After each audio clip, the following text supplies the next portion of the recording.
Assalamualaikum warahmatullahi wabarakatuh.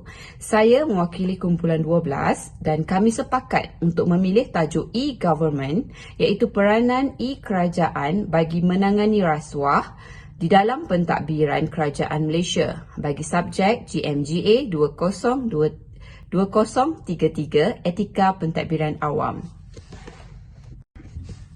Kami, ahli kumpulan 12, terdiri daripada 5 orang iaitu Muhammad Hafifi bin Muhammad Janas, nombor matrik 283224. Saya sendiri Nurul Hidayah binti Ibrahim 283530, Kartini Famiza binti Syazali 283190, Safi Basha bin Ali Basha 283545 dan Muhammad Farid bin Rahmat nombor matriks 251485.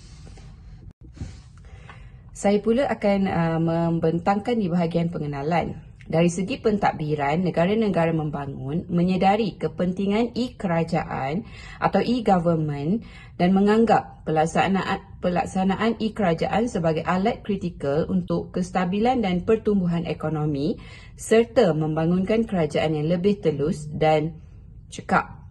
Kerajaan elektronik atau e-kerajaan ialah aplikasi teknologi maklumat dan komunikasi ICT kepada fungsi dan prosedur kerajaan dengan tujuan meningkatkan kecekapan, ketelusan dan penyertaan rakyat. Definisi ini menunjukkan bagaimana e-kerajaan menggunakan ICT sebagai alat sokongan dalam pembangunan pentadbir urus yang baik. Pada hari ini, e-kerajaan telah muncul sebagai medium peneraju untuk menghubungkan, mengurus dan memberi perkhidmatan kepada rakyat di mana ia diperlukan untuk menambah baik operasi kerajaan dan penyediaan perkhidmatan agensi kerajaan. E-kerajaan menggalakkan penyertaan rakyat dalam pentadbiran awam, meningkatkan kesedaran rakyat terhadap program kerajaan, meningkatkan ketelusan keputusan awam dan mengurangkan rasuah. Akibatnya, kerajaan di seluruh dunia telah bekerja keras untuk menerima pakar inisiatif e-kerajaan khusus untuk pembangunan negara dalam jangka masa yang panjang.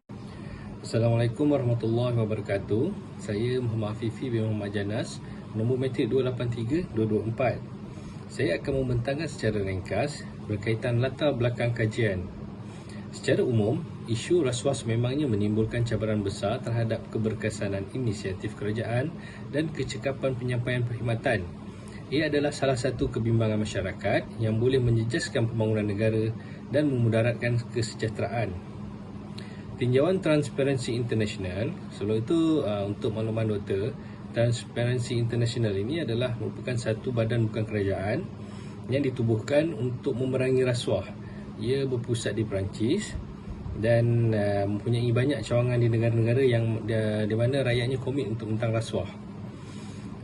Tinjauan Transparency International 2021 mendapati bahawa 71% rakyat Malaysia berpendapat bahawa rasuah adalah masalah besar yang dihadapi oleh kerajaan Malaysia.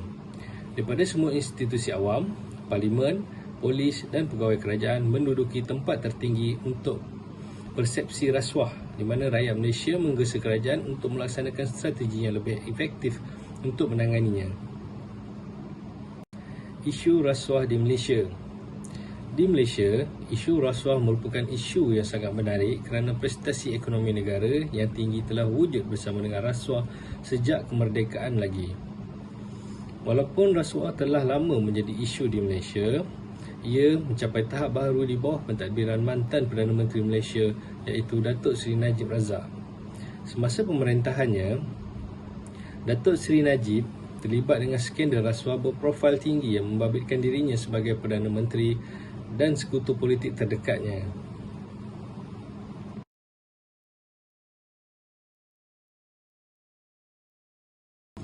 E-kerajaan dan rasuah. Secara khusus, kajian daripada Rustiarini 2019 menyatakan bahawa teknologi dan aplikasi e-kerajaan boleh mengawal rasuah dalam sektor awam dengan menangani isu seperti accountability yang remah, ketidakcekapan kerajaan dan kelewatan perkhidmatan Ini adalah kerana rasuah telah menjadi isu global, menimbulkan ancaman kepada ketelusan, tadbir urus dan accountability kerajaan. Kajian mengenai e-kerajaan memberikan bukti tentang kepentingan e-kerajaan dalam memerangi rasuah dan membayangkan bahawa pendigitalan kerajaan boleh membantu mengurangi rasuah. E-kerajaan juga boleh digunakan untuk meningkatkan keterbukaan dan kesahihan pentadbiran awam serta untuk memerangi semua jenis rasuah. Assalamualaikum, saya Kartini Fahmiza binti Muhammad Syazali, nombor matrik 283190. Saya akan menerangkan analisis penggunaan e-kerajaan di dalam penyelesaian isu rasuah. Kerajaan boleh menggunakan teknologi digital sebagai alat anti rasuah untuk mencegah dan menyiasat rasuah. Dalam konteks ini, penggunaan analitik data yang lebih bijak terbukti menjadi pengubah permainan kerana lonjakan eksponen dan pembukaan data memberikan pemacu integriti yang kuat. Sebagai contoh, pihak berkuasa cukai telah menjadi pengguna aktif teknologi baharu untuk meningkatkan pematuhan cukai dan mencegah penipuan cukai. Bukti menunjukkan bahawa e-pengisian kewajipan cukai mengurangkan kos pematuhan cukai, menambah baik kutipan cukai dan mengurangkan penipuan cukai. Di Kenya, pendigitalan sistem cukai telah mengurangkan interaksi langsung antara pembayar cukai dan pegawai cukai sekaligus menghalang rasuah. Di negara seperti Britain, agensi hasil kerajaan telah meluaskan kuasa transformasi digital dan pengumpulan datanya untuk mengurangkan jurang cukai. Sistem koneknya menganalisis data cukai dan rangkaian sosial untuk mengenal pasti pengelak cukai yang berpotensi. Pembaharuan kerajaan digital atau e-kerajaan memerlukan mengautomasikan prosedur birokrasi, mengembangkan perkhidmatan digital dan mengurangkan pergantungan pada proses berasaskan kertas. Ia meningkatkan ketelusan dan kebolehpercayaan di dalam penyampaian perkhidmatan. Teknologi e-kerajaan dibina berdasarkan keuntungan sebelumnya dalam akses kepada maklumat dan data terbuka. Didorong oleh revolusi data, kerajaan boleh menggunakan aplikasi digital sebagai aplikasi penting di dalam penyeliaan sektor awam dan mencegah penjawat awam dari terlibat dengan rasuah. Sekiranya semua operasi dilakukan secara dalam talian, sudah pasti ia memberikan kesukaran untuk berlakunya rasuah. Berdasarkan analisis sebelumnya, e-kerajaan mengurangkan peluang untuk meminta rasuah oleh pegawai cukai, khususnya mereka yang berinteraksi dengan pembayar cukai.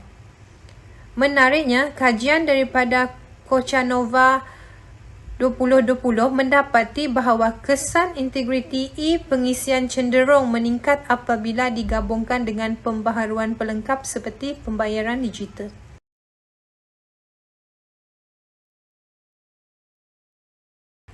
Membina sistem e-kerajaan yang lebih terbuka kepada rakyat, e-kerajaan membenarkan peningkatan interaksi antara rakyat dan pegawai kerajaan. Dalam konteks ini, e-kerajaan berhasrat untuk menggalakkan pengurusan yang lebih baik, responsif dan accountability.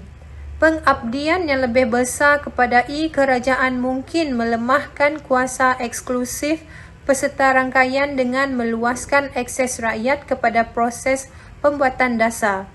Ia seterusnya mengelakkan rasuah berlaku secara berluasa.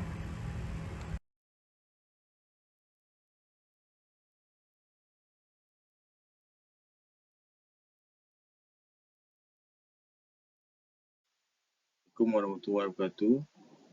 Saya Safi Bashar bin Ali Bashar, nombor matrik 283545.